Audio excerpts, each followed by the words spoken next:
The master said, "Neglect of what is good in me, want of thoroughness in study, failure to do the right when told me, lack of strength to overcome faults. These are my sorrows." 4. In his free moments, the master was easy and cheerful. 5. The master said, "How deep is my decay! It is long since I saw the Duke of Chow in a dream." 6. The master said, "Will the right, hold the good one, rest in love, move in art." 7. The master said, "From the men who paid in dried meat upwards, I have withheld teaching from no one." 8. The master said, "Only to those fumbling do I open. Only for those stammering do I find a word. From him who cannot turn the whole when I lift a corner, I desist." 9. When eating beside the mourner, the master never ate his fill. On days when he had been wailing, the master did not sing. 10. The master said to Yan Yuan, "I and thou alone can both fill a post when given one, and live unseen when passed by." Zulu said, "Had ye to command 3 armies, sir, who should go with you?" "No man," said the master, "ready to fly unarmed at a tiger, or plunge into a river, and die without a pang, should be with me, but one, rather, who is wary before a move, and gains his end by well-laid plans." 11. The master said, "Were shouldering a whip a sure road to riches, I would turn carter. But since there is no sure road, I tread the path I love." 12. The master gave heed to devotions, war, and sickness. 13. When the master was in Qi for 3 months after hearing the shao played, he knew not the taste of meat. "I did not suppose," he said, "that music could touch such heights." 14. Jen Yu said, "Is the master for the king of Wei?" "I will ask him," said Chu Kung. He went in and said, "What kind of men were Po Yi and Shu Qi?" "Worthy men of yore," said the master. "Did they rule the past?" "They sought love and found it. What had they to rule?" Chu Kung went out and said, "The master is not on his side." The master said, "Living on coarse rice and water, with bent arm for pillow, mirth may be ours. But ill-gotten wealth and honors are to me a wandering cloud." 15. The master said, "Given a few more years, making 50 for the study of the year, I may be purged from gross sin." 16. The master liked to talk of poetry, history, and the upkeep of courtesy. Of all these, he was fond of talking. 17. The Duke of She asked Chu Lu about Confucius. Chu Lu did not answer.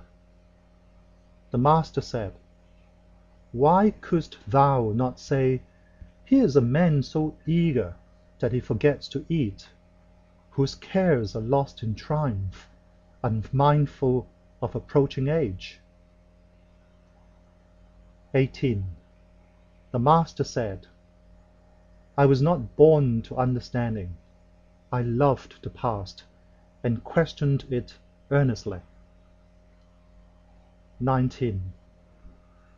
The master never spake of ghosts or strength, crime or spirits.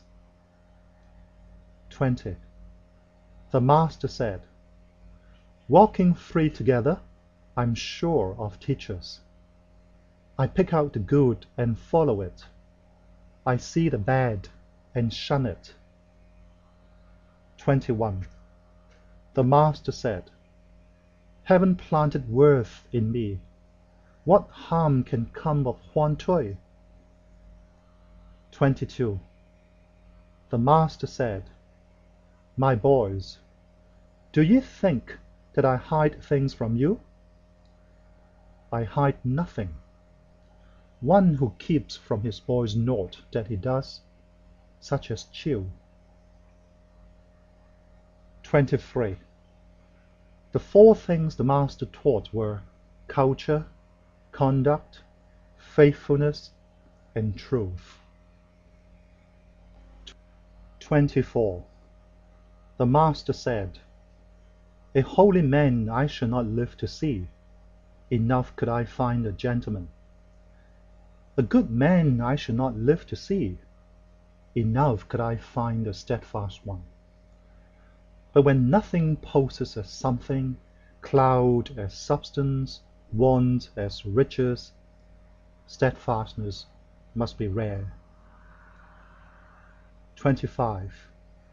The master angled, but did not fish with a net. He shot, but not at birds sitting. 26. The master said, There may be men who act without understanding why. I do not. To listen much, pick out the good and follow it, to see much and ponder it. This comes next to understanding. 27. It was ill talking to the Hu villagers. A lad having been admitted, the disciples wondered. The master said, I allow his coming, not what is to come. Why be so harsh? If a man cleanse himself to gain admission, I admit his cleanness, but go not bail for his past. 28. The master said, Is love so far a thing? I yearn for love, and lo, love is come. 29. A judge of Ch'en asked whether Duke of Chao knew courtesy. Confucius answered, He knew courtesy. After Confucius had left, the judge beckoned Wu Ma Chi to his side and said, I had heard that gentlemen are of no party. But are they too for party? The prince married a Wu of the same name as himself, and called her Miss Tzu of Wu. If the prince knew courtesy, who does not know courtesy? When Wu Ma Chi told this to the master, he said, How lucky I am! If I make a slip, men are sure to know it. 30. When anyone sang to the master, and sang well, he would make him repeat it and join in.